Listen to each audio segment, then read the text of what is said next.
நமஸ்காரம். காமாட்சி சங்கரா சேனல் சார்பாக போன எபிசோடில்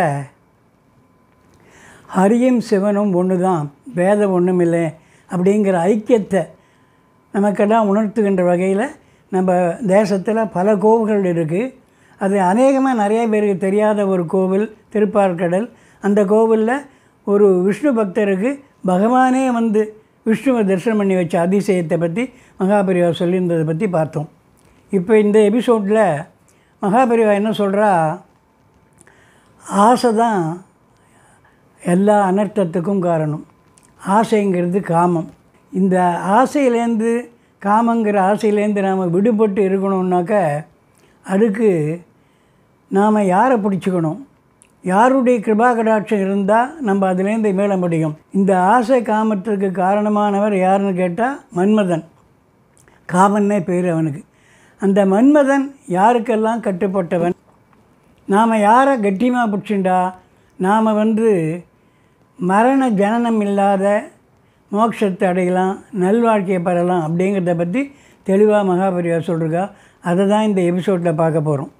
அதுக்கு முன்னால் நான் வழக்கமாக கேட்குற கேள்வியை கேட்குறேன். அம்பாளுடைய அபயங்கள் விழுந்த இடங்கள் அப்படின்னு ஒவ்வொரு ஊர்லேயும் ஒவ்வொரு கோவிலை சொல்லுவாள்.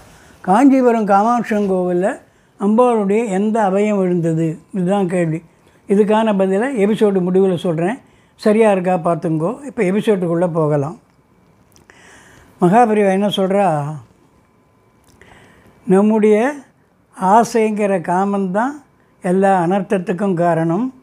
அதை மழை பெஞ்சால் எப்படி கொடை பிடிச்சி தடுக்கிறோமோ அந்த மாதிரி ஷீல்டு நம்ம யாரை பிடிச்சிண்டா நமக்கு அந்த ஷீல்டு கிடைக்கும், நம்மளை காப்பாற்றுவா அப்படிங்கிறத பற்றி நல்லா தெளிவாக விளக்கியிருக்கா. அதில் ஜனனத்துக்கு காரணம் பிரம்மா.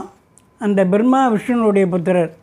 அதே மாதிரி ஜீவங்கள் உண்டாகிறதுக்கு காரணம் மன்மதன். அவனும் விஷ்ணுவோட புத்திரன்தான்.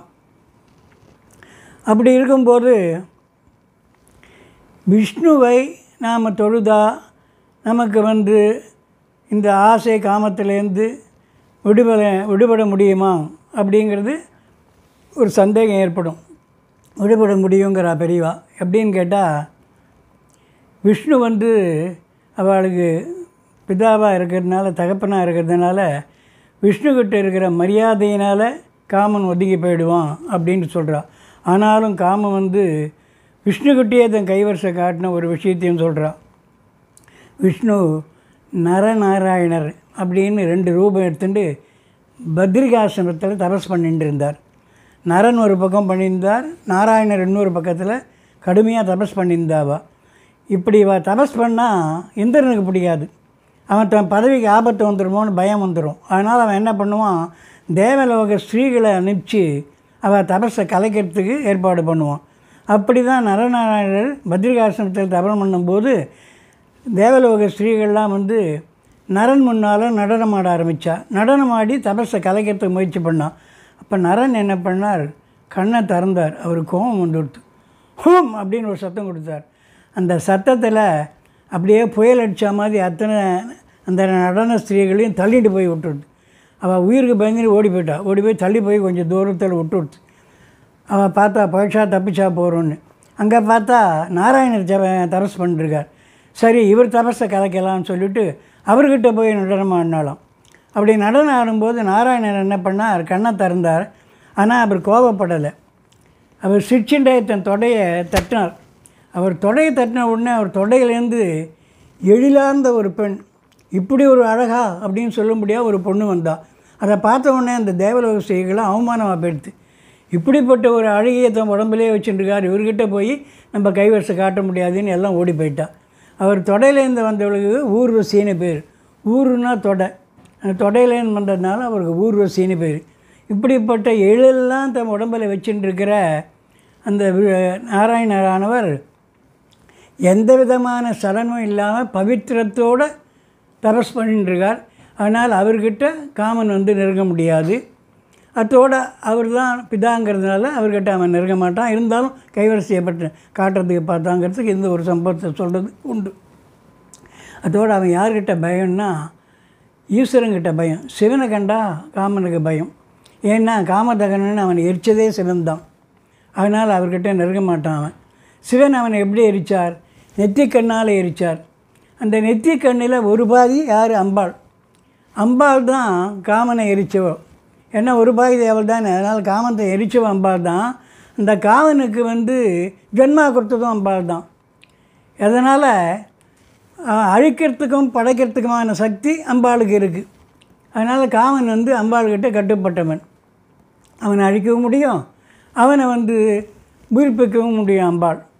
அதனால் அம்பாளை நாம் வந்து கட்டியமாக பிடிச்சின்றோன்னா காமேஸ்வரி அப்படிங்கிற காமாட்சியை நம்ம கட்டியமாக பிடிச்சின்னு அவருடைய கிருபா கடாட்சம் ஏற்பட்டதுமே ஆனால் நமக்கு வந்து ஜனன மரணமே ஏற்படாதுங்கிறது எந்த சந்தேகமும் இல்லை. இதை மகாபரிவா எப்படி சொல்கிறான்னா, அம்பாளுடைய கிருபா கடாட்சத்தினால ஊமையாக இருந்து கவிஞையாக மாறின மூகர் வாய் மூலியமாக சொல்கிறார். மூகர் சொன்னதை வச்சு சொல்கிறார். மூகர் என்ன சொல்கிறார்? அம்மா காமாட்சி, எங்களுக்கெல்லாம் எல்லாம் ரெண்டு ரெண்டாக தெரியுது. உன்னுடைய கிருபா கடாட்சத்தை அடைஞ்சவாளுக்கு எல்லாமே சமமாக தெரியுது. அது எப்படிம்மா அப்படிங்கிறார். எல்லாரும் ஏதானும் ஒரு கேட்கக்கூடாத வார்த்தையை கேட்டால் சிவசிவா சிவசிவான்னு காதை பற்றிப்பா. இப்போவும் அது உண்டு இல்லையா? மூகர் என்ன சொல்கிறார்? ஆச்சரியமான விஷயங்களை பார்த்தா சிவசிவன்னு வரவர். அதான் அவர் என்ன சொல்கிறார்? சிவசிவ பசயந்தி சமம் ஸ்ரீ காமாட்சி கடாட்சிதாக புருஷாக. காமாட்சியினுடைய கடாட்சத்தை அடைஞ்சவர்களுக்கு எல்லாமே சமமாக தெரியுது. சமம்னா எப்படி சமமாக தெரியுது? விபுனம் பவனம் அமித்ரம் மித்ரம் லோஷ்டம் ச யுவதி பிம்போஷ்டம் அப்படிங்கிறார். விபுனம் பவனம்னா காடும் அவளுக்கு ஒன்று தான், மாளிகையும் ஒன்று தான். காமாட்சியுடைய கிருபா கடாட்சம் கிடச்சி கொடுத்தோன்னா மாளிகையில் இருக்கிற மாதிரி தான் காட்டில் இருந்தாலும் இருக்குமா, ரெண்டும் ஒன்று தான். அமித்திரம் மித்திரம், தனக்கு நன்மை பண்ணக்கூடிய நண்பனும் ஒன்று தான், தீமை பண்ணக்கூடிய விரோதியும் ஒன்று தான். அவளுக்கு ரெண்டும் ஒன்று தான். அம்பாள் கடாட்சம் இருக்கே அவளுக்கு. அதே மாதிரி லோஷ்டம் ச யுவதி பிம்போஷ்டம். லோஷ்டம்னா ஓடு, ஓட்டாஞ்சில்லின்னு சொல்லுவாள். அந்த காலத்தில் எல்லாம் மண்பானையில் தான் பண்ணுவாள். சமையல் குடிக்கிறதுக்கு எல்லாத்துக்குமே மண்பானை தான். அது இப்படி இருக்கும். அதெல்லாம் உடஞ்சிதுன்னா அது சில்லிக்கு ஓட்டாஞ்சில்லின்னு பேர். அந்த ஓடு இருக்கு இல்லையா, அந்த ஓட்டாஞ்சில்லியும் லோஷ்டம் ச யுவதி பிம்போஷ்டம், யுவதியினுடைய உதடு இருக்கே ரெண்டும் சமவாளுக்கு, ரெண்டுமே ஒன்று தான். அம்பாவுடைய கிருபா கடாட்சம் இருந்தால் இப்படி பேதமே இருக்காது. அதனால் அம்பா என்ன பண்ணுவா? அவனுக்கு என்ன வேணுமோ அதை சித்திச்சிடுவா, கொடுத்துருவா. அவன் வந்து அத்வைத ஞானத்தையே அடைஞ்சிடுவான். அவனோட கொஞ்சம் கொஞ்சமாக அவனை தன்னோடையே ஐக்கியப்படுத்தின்றான் அம்பாள். அதனால் காமாட்சி, காமேஸ்வரின்னு பேர் இருந்தாலும் அந்த காமத்தை வந்து நசிக்கக்கூடியவள் காமாட்சி. அந்த காமாட்சியை வந்து நம்ம கட்டியமாக பிடிச்சிட்டு அவள் கிருபா கடாட்சம் நமக்கு ஏற்படுத்துறதுன்னா நமக்கு ஜனன மரணமே கிடையாது அப்படின்னு சொல்கிறா. அதன் மூலியமாக தெரிஞ்சுட்டு நம்ம எல்லாருமே காமாட்சியை பிரார்த்தனை பண்ணிட்டு எல்லோரும் க்ஷேமம் அடைஞ்சு ஜனன மரணத்துலேருந்து விடுதலை அடையணும்னு பிரார்த்தனை பண்ணிப்போம். இப்போ நான் ஆரம்பத்தில் கேட்ட கேள்விக்கான பதில் சொன்னேன். காஞ்சிபுரத்தில் விழுந்த அம்பாளுடைய பாகங்கிறது நாபி, ஒட்டியான ஸ்தம்பம்னு அங்கே இருக்க உள்ள காயத்ரி மண்டபத்தில் ஒட்டியானங்கிறது இடுப்பில் கட்டிக்கிறது, அங்கே தான் நாபி இருக்குது. இப்போ இந்த வாரம் காஞ்சிபுரம் காமாட்சி கோவிலில் நடக்கக்கூடிய முக்கிய நிகழ்ச்சிகளை பார்ப்போம். 29ஆம் தேதி வெள்ளிக்கிழமை தங்கரதம், செப்டம்பர் 2ஆம் தேதி செவ்வாய்க்கிழமை ஆவணி மூலம் தங்கரதம், செப்டம்பர் 4ஆம் தேதி வியாழக்கிழமை நவராத்திரி ஆரம்பிக்க போகிறது. அதுக்கான பந்தக்கால் முகூர்த்தம்னு காத்தால 5லேருந்து 6 அது வந்து சிம்ம லக்னத்தில் நடக்கிறது. அடுத்த வாரம் வேறு சில முக்கிய நிகழ்ச்சிகளோடு சந்திப்போம். மகாபரிவா பாதாரவிந்தங்களே சரணம். ஹரஹர சங்கர, ஜெய ஜெய சங்கர, ஜெய ஜெய காமாட்சி.